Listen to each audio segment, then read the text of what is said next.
It's episode 8 of my series, Buy and Try, where I find vintage dishes at the thrift store with recipes on them, and then I make that exact recipe.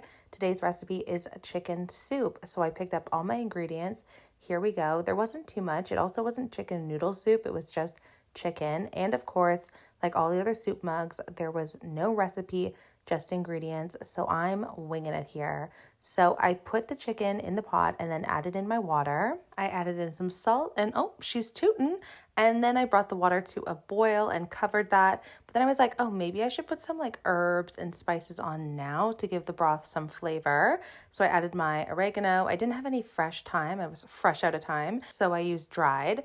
And then I left that simmering for an hour. And after an hour, I flipped it over and simmered for another hour. This was a long recipe. This turned into a long recipe. But after 2 hours, the meat was falling off the bone. Like she was cooked well. She was tender. And then I poured the broth into a bowl and chopped up an onion. Oh, transition, slaying. I added the onion into the pot with a little bit of oil and some salt and sauteed that. And after the chicken had cooled a little bit, I just pulled it off the bone and it came off so easily. It was cooked literally perfectly.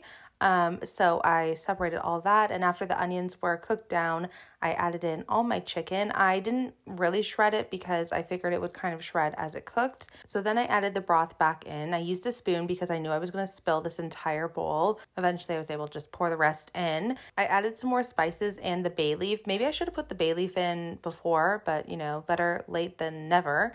And I added in my nutmeg and more thyme. I brought that to a boil and then let it simmer for another hour. This took my whole afternoon. This was a long recipe. So I was like, this better be worth it. But here we go. She's done. She's ready. The chicken was looking good. I was excited for that. And here's the taste test. Extremely mediocre. The chicken was cooked perfectly, but the broth did not have enough flavor. Like maybe it needed way more spice. This recipe needed major tweaking, but for the amount of time it took, like just give me a can of soup.